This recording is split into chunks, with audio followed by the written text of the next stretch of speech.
If your wife is emotionally gone right now, I want you to stay with me because what I'm about to walk you through is the only framework that actually works when she is checked out. Not therapy, not space, not even a better conversation, a roadmap. And most men never get to see this. Hey, I'm Noah Allen. I've worked with hundreds of high performing men who are exactly where you are right now, entrepreneurs, executives, and veterans. Men who could solve any problem at work but felt completely powerless at home. And almost every single one of them made the same mistake before they found this. They were using the wrong map. Here's what I mean. Imagine you're trying to drive from New York to Los Angeles. And I know this is going to sound a little old, but just follow me here. Okay. And you have a map in your hand and you're following every turn and you're doing everything right. But then you keep ending up in Florida over and over again. So you try harder. You follow the map more correctly, more carefully. You stay more committed to the process and you still end up in Florida. Here's the problem. It's not about how hard you follow the map. It is that the map is wrong. That is what's actually happening in your marriage right now. You're not failing because you're not trying hard enough. You're failing because you were handed the wrong map. And today I want to give you the right one. We're going to cover three things. First, why the maps most men are using are designed to take you further away from her. Second, what is actually happening underneath when she goes emotionally cold. And third, what the real roadmap actually looks like. The one that actually works, the one built on a framework that I call is the emotional layering protocol. Now stay with me until the end because this might be the most important video that you watch this year. And we're already about almost 4 months into the year. So if you haven't seen any change now or anything like that, you better get to it. So before we get into this, if what I share in this first section already sounds like your situation and you want to talk to my team directly, there's a link in the description to book a free consultation call. I help high-achieving husbands rebuild trust, rekindle connection, and save their marriage using the heroic husband method. Even if she's emotionally shut down, even if she said it's too late, and God, all of our success stories have literally heard that. It's too late. So it's funny. But that link is below. Now, let's get into this. All right, so let's talk about the maps most men are using. First, most men get handed is really therapy, right? You sit across from a stranger, both of you talk about your feelings, the therapist validates both of you or takes one side, which is actually worse, and you leave the session and nothing changes. It's actually most of the times things get worse. And this is not because therapy is bad. This is because therapy is built for something different. Therapy is designed to process pain from the past. What you need right now is leadership in the present. Those are two completely different operations. Telling a man whose wife is emotionally gone to go to couples therapy is like telling a surgeon mid-operation to go meditate, okay? The timing is wrong, the tool is wrong, and the results prove it. The second map most men use is space. They give her room to breathe, right? They let her come back on her own, do not pressure. And this one sounds wise on the surface, and I understand why men do it, but they do not want to push her further away, right? I get it. So what do? They pull back, they stay quiet, and they wait. That's the worst part. And here's what actually happens. The distance she already felt starts to feel like abandonment now. She was already telling herself that she was not a priority to you, and now you're proving it not with words, but with your silence. The space strategy does not give her room to come back. It actually gives her room to leave because you're not doing it correctly. And the third map men use is the nice guy approach. They do more, they become more available, compliment her planned dates and stop arguing. They're agreeable, they're patient, and be kind, and hope she notices. But it's that last part, that hope she notices, that's wrong. Okay. So here's what actually happens with that one. She notices-ish. It feels like she's being handed, and it actually makes things worse. Because what she's looking for is not niceness. She's looking for something deeper. She's looking for leadership. And when a man suddenly starts performing kindness without any structural change underneath, she does not feel loved, she feels managed. She feels like she's being handled, okay? And it creates more distrust, not less. That is the wrong map problem. The maps look like it should work, but it takes you further from where you need to go. Now, let's talk about what is actually happening when she goes cold. Most men look at their wife's emotional distance and they think that they understand the actual problem. She's upset, she's checked out, she does not want to be close. What you're seeing is actually the symptom, not the wound. Here's something that changes everything when men actually really understand it. The feminine mirrors and multiplies. What she is reflecting back at you is not just her words, It is a magnified version of what she has been felt for building up for months, really, maybe even years. She's not speaking wounds, she speaks in symptoms. She will tell you about the dishes, about scheduling. She will bring up arguments from 3 years ago that you thought were resolved, and you will try to defend yourself and you will try to explain. You will try to convince her that she is wrong. And every time that you do that, you confirm the wound. Here's what the wound actually is, though. It's not about the dishes or an argument. Underneath everything that she's saying, there's a bleeding point, a core belief that she is formed about whether she truly feels safe with you or not. Not physically safe, emotionally safe, psychologically safe. The kind of safety that lets a woman finally exhale and trust that someone is carrying the weight alongside her. And somewhere along the way, she stopped feeling that. She did not announce it. She did not send a memo. She just started carrying more and going further inside of herself and getting colder. Because cold is safer than vulnerability when she does not even trust the container. There is a principle I come back to constantly when I work with men.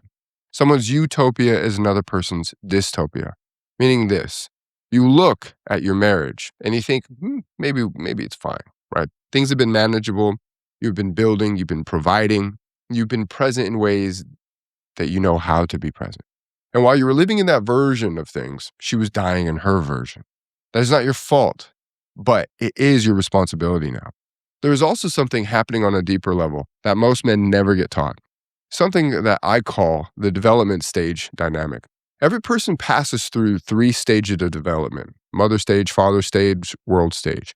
Each one leaves either a wound or a foundation. Men who did not have a strong masculine leadership modeled for them often arrive at marriage without a map for emotional leadership. They default to passivity, they default to avoid conflict, and they default to keeping the peace. And what that looks like to a woman in her feminine is a man who is not there. She does not feel abandoned because you are gone. She feels abandoned because you are present but unreachable. And here's the thing about polarity. The masculine and feminine are not opposite forces, okay? They're not opposing. They're complementary energies.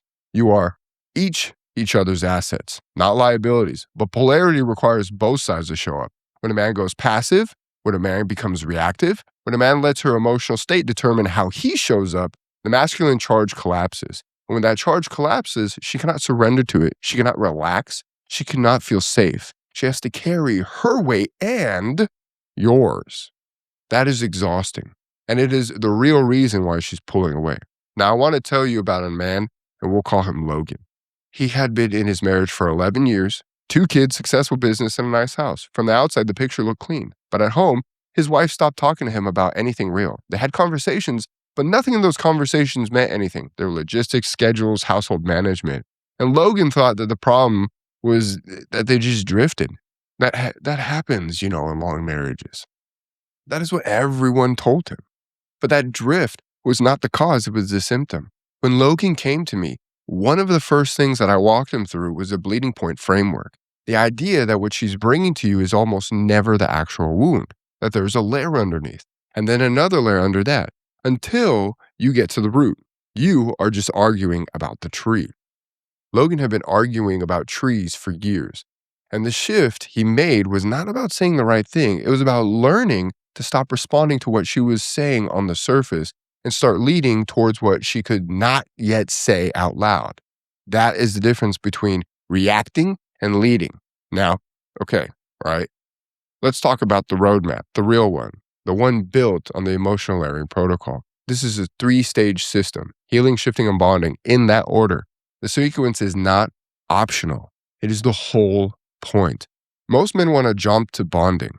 They want to connect back. They want warmth. They want to feel chosen again, and that makes complete sense. But you cannot bond on a foundation that has not been healed. It is like trying to build a house on a cracked concrete. You can put up the walls, you can put up the roof, but the moment that the weight hits it, it shifts. Stage 1 is the emotional healing process. This is where you address the bleeding points, the core wounds underneath the surface symptoms. Here is what it looks like in practice. Now, this is not about explaining. This is not about defending, and this is not about trying to convince her that her feelings are wrong or exaggerated. It looks like an excavation. It looks like learning to step towards her resistance instead of away from it. Because every moment of resistance is not an attack. It is a window. She's checking to see if you were still the same man who made her feel unseen, or if something has genuinely changed. Most men fail this check not because they have bad intentions, but because they respond to her resistance the exact way the old version of them always did. They defended, explained, shut down, and she takes notes. That is the test. And most men do not know that they're being tested. Inside the heroic husband method, there's a specific framework that we use for these moments. It could be old you versus new you against the ICT. It could be a bunch of things, but that's one of them.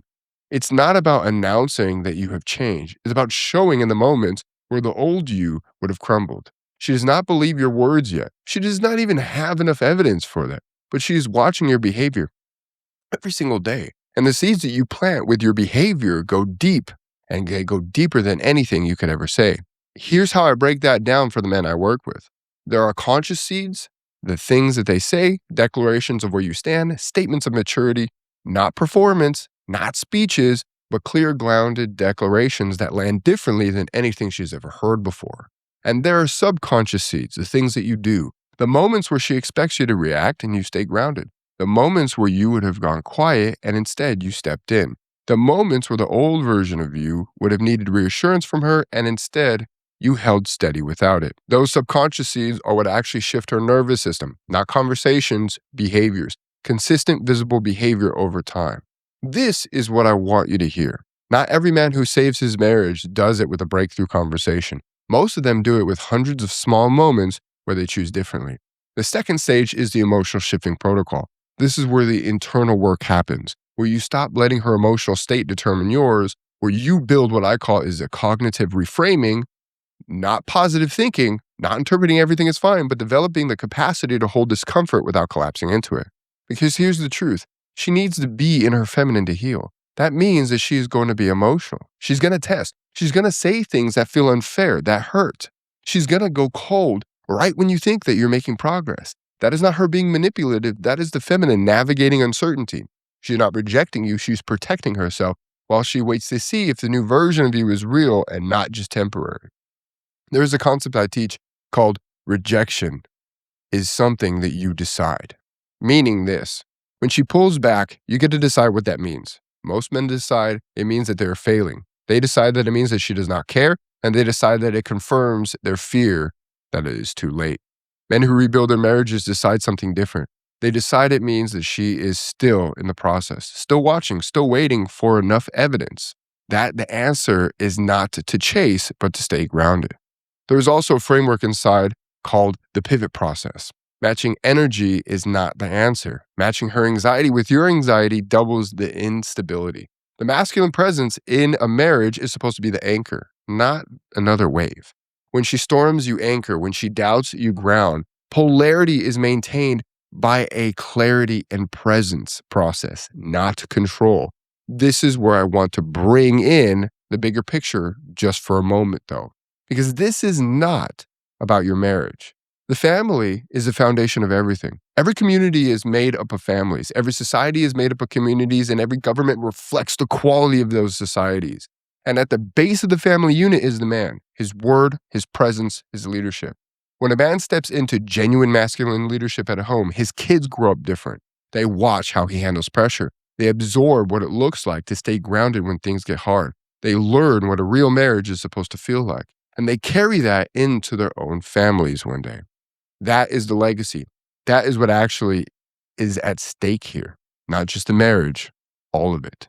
The third stage is the emotional bonding process.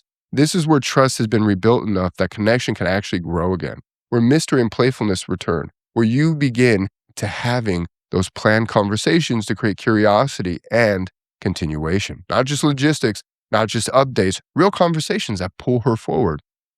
Inside the method, there is a framework that we call open loop conversations. The goal is not to resolve everything in one talk. The goal is to create a thread that wants to pull on, that she wants to pull on, to leave space where she naturally wants to return, to restore the sense that talking to you takes her somewhere good. There is also something called the validation without agreement. This is different from what most men think. It does not mean conceding your position. It does not mean agreeing with things that you do not believe. It means learning to acknowledge what she's experiencing without losing your frame, without collapsing, without apologizing for things that do not require an apology. Because when you can hold her pain and stay steady at the same time, that is when she starts to feel safe again, not before. A man I worked with, we'll call him Jacob, came to me at the point where his wife had told him that she was done, that she had checked out completely, single worded answers, no eye contact, just waiting for logistics of what came next.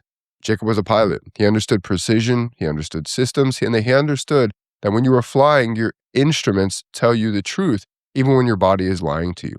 When every instinct says that you're level, but the altimeter says that you're in a dive, you trust the instrument. That is what the roadmap is. It is the instrument when your instincts are telling you to do things that will make it worse. Jacob followed the 3 stages. He stopped reacting, started excavating, he planted seeds instead of speeches. He stayed grounded when she tested him. And 6 months later, she was the one initiating conversations. Not because Jacob said the right thing one day, but because he became someone she could feel safe with again. That is what the roadmap produces. Now, here's what I need you to hear before we close this out. If your wife is emotionally gone right now, it does not mean that it is over. It means you're at stage 0. It means that the healing has not started yet. It means that there is still a roadmap available to you, but you have to pick it up and use it. The men that I work with are decisive. They do not wait and hope. They identify the gap, they close it, they move with precision. And right now, the most important move that you can make is to get clarity on where you actually stand or what the next step is. If you're watching this and your wife has gone cold or said that she is done, or you are sleeping in different rooms and you're tired of guessing, tired of trying the things that do not work, and tired of feeling invisible in your own home, then the next step is a conversation, not with a therapist, with someone who has walked hundreds of men through this exact terrain. That link is in the description. It will take you to a page where you can book a free consultation call with my team. We will look at your specific situation. We will map out where you are in this process, and we will tell you what the right first move is. No pressure, just precision. This is the heroic husband method. This is what rebuilding looks like when it is built on the right foundation. Healing, shifting, and bonding in that order, with consistency, with presence, with a word that is backed by action. That is the roadmap, and it starts with a decision. I'll see you on the other side.